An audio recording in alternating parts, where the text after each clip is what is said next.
Looking for a fast-charging, ultra-responsive stylus for your iPad? Meet the 2X Fast Charge Active Stylus Pen, designed for 2018 to 2025 Apple iPads. Take your creativity and productivity to the next level. Click the link in the video description to shop now on Amazon. Business chiefs warn of high street bloodbath as Labour's £25 billion tax raid comes into force. Business chiefs are warning of a bloodbath on the high street as Labour's £25 billion tax bomb comes into force today. Chancellor Rachel Reeves, raid on employers will lead to pub and restaurant closures and price hikes in supermarkets, they say. Writing in today's Sun on Sunday, Iceland boss Richard Walker tells MS Reeves, "We do not have bottomless reserves of cash put aside in a piggy bank for the government to draw on. From today, businesses have to pay a higher rate of employer national insurance contributions, 15%, up from 13.8%. And the wage threshold at which they are paid has been lowered from £9,100 to £5,000. Mr. Walker warned there will be dire consequences for small businesses unable to absorb costs. An increase to the national living wage last week also heaped pressure on companies. It comes as British exporters were dealt a hammer blow by Donald Trump's U.S. trade tariffs, against a backdrop of downgraded growth forecasts and rising bills. A new survey by the Federation of Small Businesses, FSB, found 51% of firms saw their revenue fall across the first quarter of this year, and 40% are braced for their revenue to decrease. Meanwhile, the British Beer and Pub Association predicts the next rise will cost pubs £180 million, or £4,000 per pub. Association boss Emma McClarkin said, "With 6 pubs closing a week on average and making just pennies on a pint, they simply don't have the luxury of absorbing yet more fees, including soaring employment costs. Government must phase in these employment costs, as they will dent business, which, ultimately, hurts working people." Shadow Chancellor Mel Stride said the Nix hike will be the final nail in the coffin for many British pubs.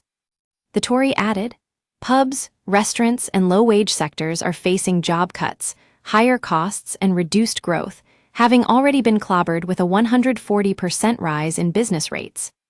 The Chancellor's reckless anti-business jobs tax will cost pubs £4,000 on average, threatening their future everywhere." Bosses are now begging Labour to water down its controversial workers' rights plan, which will hand sweeping powers to unions and stifle business. Siobhan Haviland of the British Chambers of Commerce said the Employment Rights Bill risks unintended consequences. And Tina McKenzie of the FSB said it will hold back job creation. UK Hospitality estimates the new Nix changes will cost the sector £1 billion. And that is only part of a total £3.4 billion cost to the industry from other increases this month. If the government wants to see hospitality lead from the front in delivering economic growth and creating jobs, it should rethink these regressive tax increases. It says 774,000 hospitality workers will be sucked into employer Nix for the first time, a fifth of the entire sector's workforce.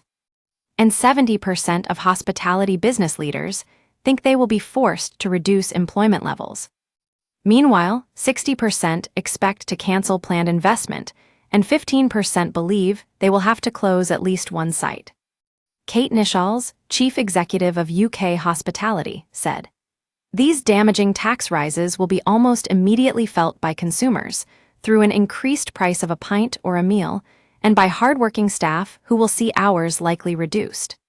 If the government wants to see hospitality lead from the front in delivering economic growth and creating jobs, it should rethink these regressive tax increases." Make UK, which represents manufacturers, did a survey that found almost half of companies are freezing recruitment and 4 in 10 will reduce pay increases.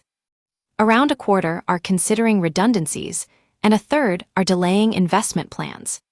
The British Retail Consortium estimates the higher national living wage and changes to Nix will cost the industry more than £5 billion a year, rising to £7 billion when a new packaging tax comes into force in October.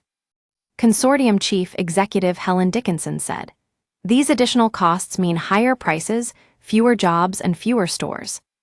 A recent survey of retail finance directors showed half were planning to reduce hours and workers as a direct result of NICs. The British Chambers of Commerce found most firms surveyed are expecting to put up their prices over the next 3 months. A small manufacturing firm in Essex told them tax and costs had caused it to shelve expansion plans for the next 5 years. And a medium-sized construction company in Manchester said the NICs increase will add £110,000 to its pay bill this year alone. A logistic firm in Aberdeen said the NICs increase will reduce its profits by 25%. MS Haviland, Director General of the BCC, said, "The national insurance rise has been an impending concern for months. From this weekend, it will become a toxic reality for millions of businesses." Britain's car industry faces a double blow, with a 25% U.S. tariff on exports and a $200 million a year NICs increase, according to Tory analysis. They say it will leave the UK car industry £2.1 billion worse off every year. Businesses are now bracing themselves for further tax rises in the autumn amid fears the U.S. trade tariffs have wiped out the Chancellor's economic options. A government spokesman said, "We are pro-business and we know the vital importance of small businesses to our economy. We delivered a once-in-a-parliament budget that took necessary decisions on tax to stabilize the public finances." Mike Padgham, executive chairman of St. Cecilia's Care Group, warned that NI and minimum wage hikes will pile pressure on the NHS. He said it could lead to an increase in bed blocking, where people stay in hospital for longer due to a lack of care options. Mike added, "This is a serious blow for a sector already reeling from years of underfunding and COVID.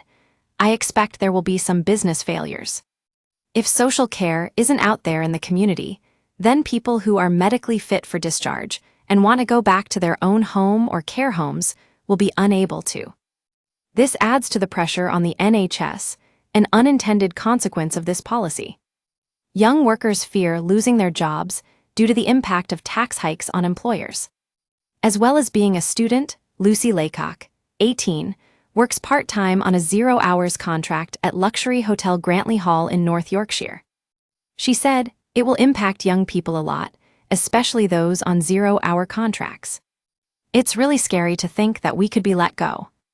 Harry Jones, 23, who is a history student from Northumbria, works part-time at Primark. Harry said, "It makes sense that some businesses will start getting rid of staff to foot the bill. It is a worry." Eddie Nelder, director of Choice Hotels, believes the government's policies are killing tourist resorts. His chain has 3 hotels in Blackpool and 2 in the Lake District, employing 400 staff. He said, "Hospitality businesses are being strangled by the Chancellor Rachel Reeves and Angela Rayner's policies."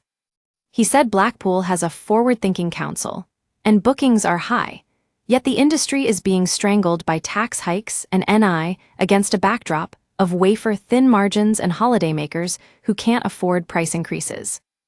Eddie Wright added, "It's the same picture across seaside resorts in Britain. There are devastating implications for the wider economy. Reeves and Rayner say they have spoken to hundreds of businesses. Well, they have not spoken to me or anyone I know in Blackpool. The government needs to help UK hospitality and hotels." Hospitality bosses sounded the alarm on the economy, warning, "If too many businesses go down the pan, we're all in trouble." Jason Barr, 51, owner of Blackpool's Retro Lounge, said he plans to open 5 days a week instead of 7 due to the hikes, but feels it is inevitable some businesses will fold. He said, "The government needs to remember if we work together, we win together." But the opposite is also the case. If too many businesses go down the pan, we're all in trouble. Restaurant owner Juliette May, 74, Wright, has been forced to cut staff numbers by 2/3 from 18 to 6 this summer and will close at 5 p.m.